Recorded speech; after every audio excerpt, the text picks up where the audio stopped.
2 महीने पहले की बात है, उत्तर प्रदेश कानपुर की।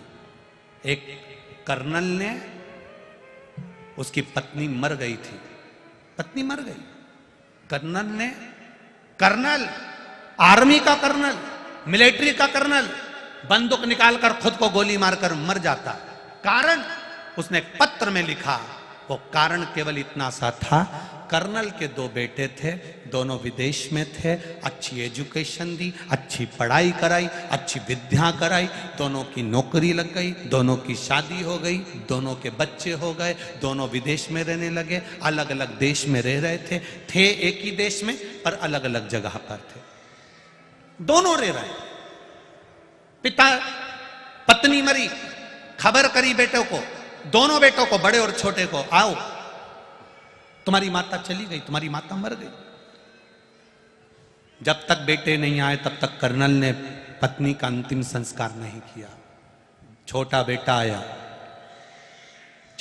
आया तो पिताजी ने कहा, बेटा, बड़ा बेटा नहीं आया,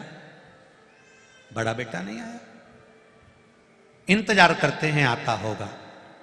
पिताजी इंतजार कर रहे थे, छोटे बेटे से रहा नहीं गया और उसने कह दिया, पिताजी भैया नहीं आएगा। भैया नहीं आएगा? हाँ, वो नहीं आएगा। क्यों नहीं आएगा? पिताजी वो नहीं आएगा।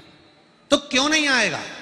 पिताजी हम दोनों भाइयों ने बात कर लिया था, बड़े भैया ने कहा है मां मरी है, अंतिम संस्कार में तू चले जा, पिताजी मरेंगे तब मैं चले जाऊंगा।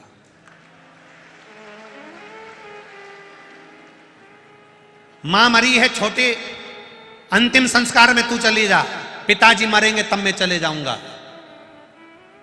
बेटे के शब्द सुने और पिता की आंख में आंसू आए, अंदर गए, उन्होंने एक लेटर लिखा कर्नल ने, उसमें लिखा, हम दोनों माता पिता ने अपनी पूरी जिंदगी इनकी पढ़ाई में लगाई, हमने पूरी कमाई इनके पढ़ने में, विद्या में, शादी में, प्रॉपर्टी में, परिवार के इसी हंडे को भरने में हमने जिंदगी लगा दी और पूरा जीवन बच्चों को दे दिया। और बच्चे कह रहे हैं कि माँ मरे तो तू चले जाना और बाप मरे तो मैं जाऊंगा। पिताजी ने लिख दिया कि बार बार आने की जरूरत नहीं है, मेरी प्रॉपर्टी का आधा हिस्सा मैं मिलिट्री को देता हूं और आधा हिस्सा अनाथालय को देता हूं और गोली मारकर। क्या संस्कार दिए हमने बच्चों को कि बेटा एडिलैंड में, बेटी है न्यूयॉर्क, बेटा एडिलैंड में, बेटी है न्यूयॉर्क, और ब्राइट बच्चों के लिए हुआ बुढ़ापा डर।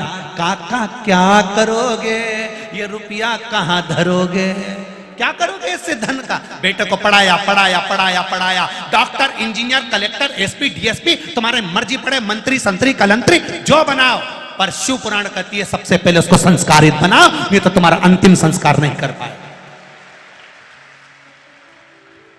बच्चों को संस्कार नहीं दोगे तो अंतिम संस्कार नहीं हो पाएगा।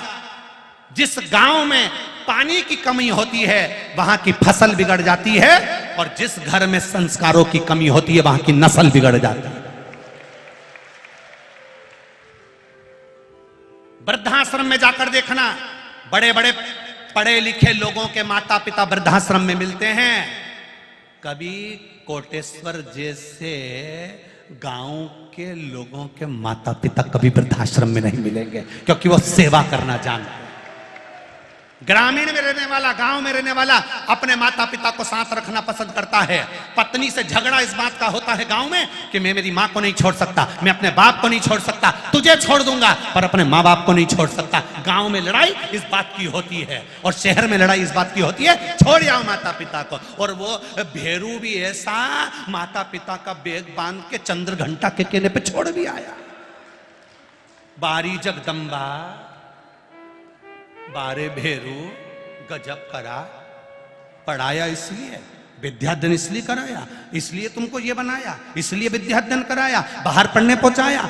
संस्कारों से विहीन औलाद नहीं होना चाहिए, संस्कारों से ग्रसित संतान होना चाहिए जिससे मरने पर तुम्हारी औलाद तुम्हारा अंतिम संस्कार कर दे। अगर संस्कार दोगे तो अंतिम संस्कार होगा, नहीं तो सब ऑनलाइन हो रहा है, खरीदी ऑनलाइन हो रही है, कपड़े ऑनलाइन आ रहे हैं, तो तुम्हारा अंतिम संस्कार भी ऑनलाइन होता है।